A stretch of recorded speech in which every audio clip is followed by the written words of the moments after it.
Baik, bismillahirrahmanirrahim. Assalamualaikum warahmatullahi wabarakatuh. Alhamdulillah wa syukurillah, assalatu wassalamu ala rasulillah wa ala alihi wa sahbihi ajmain, amma ba'du. Sahabat channel Abdul Syarif Hidayat dimanapun berada, mudah-mudahan selalu dalam keadaan sehat walafiat dan mudah-mudahan selalu dalam lindungan Allah Subhanahu wa taala. Amin amin ya Allah rabbal alamin. Salam sehat, salam semangat ya. Salam sukses untuk rekan-rekan para penggiat budidaya jahe merah dimanapun berada. Ya, doa kami selalu menyertai antum semuanya. Dan terima kasih untuk sahabat channel Abdul Syarif Hidayat yang selalu setia menonton video konten channel Abdul Syarif Hidayat. Mudah-mudahan antum semuanya selalu diberikan keberkahan dunia akhirat. Amin amin ya Allah rabbal alamin.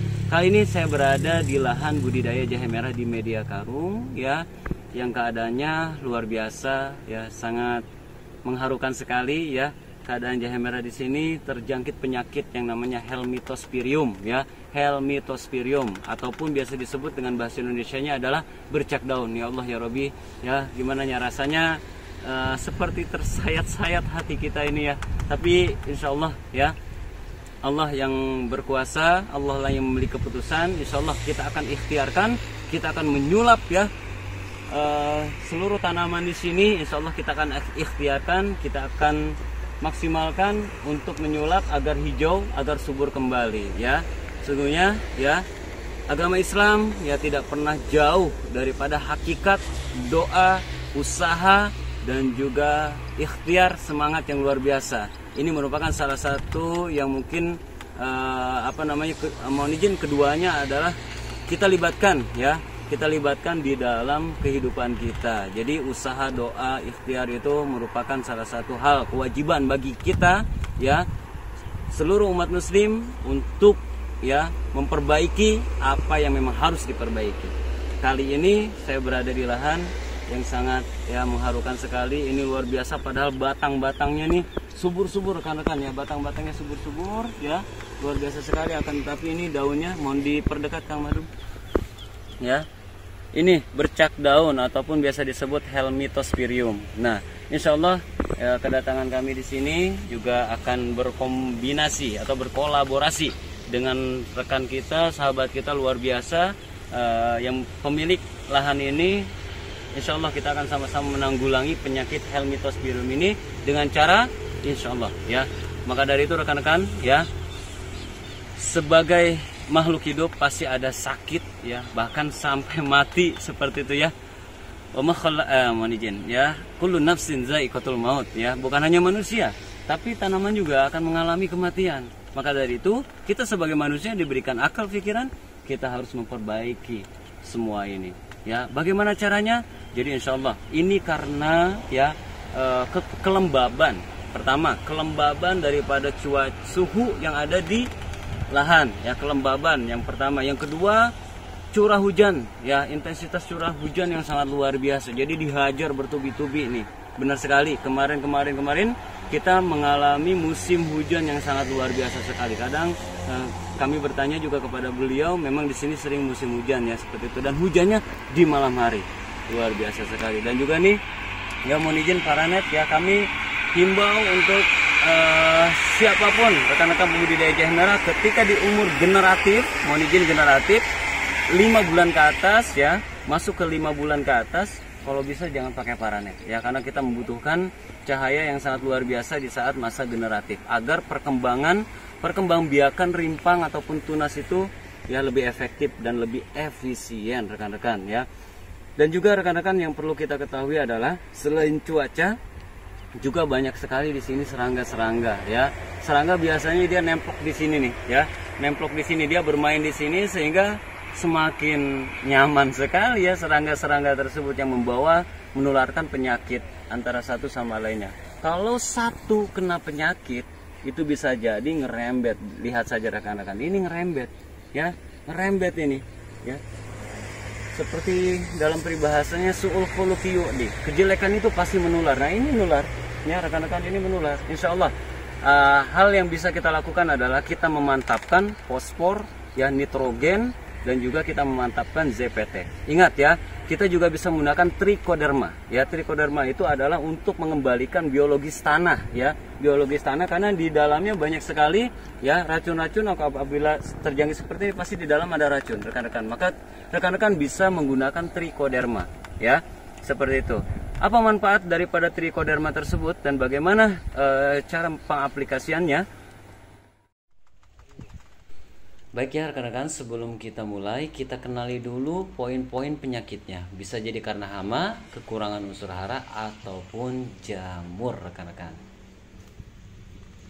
Dan juga yang ada di dalam kondisi saat ini ya, di sini terkena ataupun terdampak penyakit Helminthospirium rekan-rekan. Sangat luar biasa sekali ya. Dan insya Allah kita akan mencoba untuk mencari cara bagaimana mengendalikannya. Yang pertama, kita bisa dengan menyemprotkan pestisida nabati atau organik seminggu sekali. Jika curah hujan sedang tinggi, semprotkan seminggu 2 kali. Dan juga rekan-rekan harus perhatikan untuk menambahkan intensitas cahaya matahari langsung pada tanaman rekan-rekan. Baik, cara yang selanjutnya adalah taburkan secukupnya pupuk tambahan pada media tanah atau karung, siram dengan air cucian beras bisa, dan tambahkan intensitas lagi nih cahaya matahari langsung pada tanaman ya, apabila kekurangan unsur hara. Baik ya rekan-rekan, selanjutnya kita masuk ke trichoderma ya. Pengertian, peranan dan manfaat penting trichoderma bagi tanah dan juga tanaman. Trichoderma ataupun mikroorganisme atau biologis tanah, ketergantungan kita terhadap bahan-bahan kimia apalagi bahan yang bersifat racun, insektisida, fungisida, bakterisida harus segera kita tinggalkan. Kita harus menggali bahan-bahan di sekitar kita yang bisa kita manfaatkan untuk mengganti bahan kimia tersebut. Sudah saatnya kita kembali ke alam. Banyak mikroorganisme yang dapat kita manfaatkan untuk proses kelestarian lingkungan kita, rekan-rekan.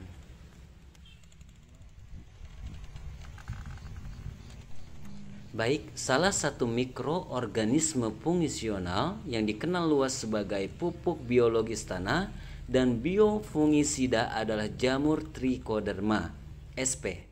Mikroorganisme ini adalah jamur penghuni tanah yang dapat diisolasi dari perakaran tanaman lapangan. Trichoderma sp di samping sebagai organisme pengurai dapat pula berfungsi sebagai agen hayati dan stimulator pertumbuhan tanaman rekan-rekan. Penggunaan pupuk biologis dan biofungisida Trichoderma sp memang tidak memperlihatkan dampak manfaatnya secara langsung seperti pupuk ataupun fungisida kimia. Dengan penggunaan rutin secara berkala, pupuk biologis dan biofungisida Trichoderma sp akan memberikan manfaat yang lebih baik daripada pupuk dan fungisida kimia. Maka dari itu rekan-rekan ya diharapkan untuk tetap menjaga keorganikan agar kelestarian alam tetap terjaga, unsur tanah juga tetap terjaga, dan juga hasil panen kita tetap bisa kita konsumsi dengan aman, sehat, dan juga walafiat. Amin amin ya Allah ya Rabbal alamin. Baik, jadi banyak hal yang bisa kita lakukan untuk menanggulangi atau memperbaiki keadaan yang jahe merah yang terjangkit penyakit. Ya, insya Allah kita juga bisa menggunakan dengan mudah. Pertama, ya untuk fosfor, kita bisa mencacah, ya, mencacah gedebong pisang, ya. Kalau halus lebih baik, kalaupun misalkan kurang lebih segini lah ya, segini kecilnya ukurannya, kita bisa taburkan di atas media. Ya, di atas media sini dipulkan, ya, di atas media sini dipulkan kurang lebih ketinggian 2 sentian lah, 2 sentian cacahan daripada gedebong pisang. Kita langsung saja dicacah, nggak usah difermentasi di apa-apain, langsung saja taruh di atasnya, ya, taruh di atasnya. Dan juga rekan-rekan bisa menyiapkan kohe kambing, ya, kohe kambing, masukin dalam karung. Setelah dalam karung masukin dirigen yang biru itu rekan-rekan, ya, masukin dalam dirigen yang biru itu. Terus masukkan air, ya, rendam kohe kambing tersebut dalam air, kurang lebih bisa diaplikasikan sampai melarut, ya. Ingat ya, kohe kambing itu sampai melarut terlihat warnanya kekuning-kuningan. Terus rekan-rekan bisa langsung menyiramkan, ya, bisa menyiramkan berapa gayung, ya rekan-rekan bisa menyiramkan cukup dengan lembab saja ya, tidak boleh terlalu banjir juga ya, terlalu becek seperti itu. Kalau bisa di apa namanya, kalau kami di sini subhanallah alhamdulillah wala ilaha illallah Allahu akbar, ganti subhanallah alhamdulillah wala ilaha illallah Allahu akbar, gantian. Setiap karung kami selalu takarannya gitu, patokannya subhanallah alhamdulillah wala ilaha illallah Allahu akbar gitu ya, seperti itu rekan-rekan. Jadi fosfor, nitrogen kita maksimalkan. Rekan-rekan juga perlu ketahui unsur makro dan mikro ya, bukan marco tapi makro dan mikro, seperti itu rekan-rekan ya. Pokoknya insya Allah nanti rekan-rekan akan kami tunjukkan juga nih hasil before and after ya, before dan after, sebelum dan sesudah. Ini sebelum, insya Allah nanti sesudahnya akan kami sampaikan juga kepada rekan-rekan. Dan perlu rekan-rekan ketahui bagaimana caranya. Hal yang lain ya, saya lupa juga nih ya, ada hal yang lain rekan-rekan bisa melakukan pruning ya, memotong daun ya, karena ini seperti ini. Mana ya, mohon izin Kang Mahdum cari yang fusarium nih, ada di sini fusarium juga nih. Kalau udah fusarium, kalau bisa nih, kalau yang fusarium itu ciri-cirinya daunnya menguning, batangnya menguning, akhirnya mati. Kalau bisa rekan-rekan memisahkan yang terjangkit fusarium, karena dia suul khuluqiyyu, dia bisa menjangkit tanaman-tanaman yang lainnya. Kalau bisa dipisahkan, caranya ada dua, bisa dikubur ya, jauh-jauh di tempat jauh ya, tidak di lahan yang sama, bisa juga dengan dibakar. Jadi dikubur dan dibakar rekan-rekan untuk menghindari penyakit fusarium. Intinya seperti itu. Insya Allah rekan-rekan dengan kuasa Allah Subhanahu Wa Taala dan juga dengan ikhtiar, tuh kan serangga ya, dengan dengan ikhtiar kita dan juga dengan kuasa Allah Subhanahu Wa Taala, insya Allah mudah-mudahan dengan usaha yang luar biasa kita akan sulap ya, kita akan sulap menjadi lahan yang lebih subur lagi, yang menjadi budidaya yang lebih subur lagi. Amin amin ya Allah rabbal alamin. Dan saya doakan juga rekan-rekan yang memang mengalami hal yang serupa, saya doakan mudah-mudahan rekan-rekan semuanya bisa menanggulangi dengan baik ya. Ikuti terus video dan konten kami, insya Allah nanti videonya juga insya Allah ya, insya Allah akan kami dokumentasikan pengaplikasiannya sebelum dan sesudahnya ya, ketika cara kami menanggulanginya, bagaimana caranya mencacah gedebong lalu ditaburkan, insya Allah nanti insya Allah akan kami dokumentasikan. Oke, itu saja mungkin rekan-rekannya. Terima kasih sekali atas segala perhatiannya. Kita saling mendoakan, saling mensupport. Mudah-mudahan hasil panen kita, hasil budidaya kita maksimal dan sesuai dengan harapan kita. Amin amin ya Allah rabbal alamin. Baik ya, wabillahi taufiq wal hidayah. Wassalamualaikum warahmatullahi wabarakatuh.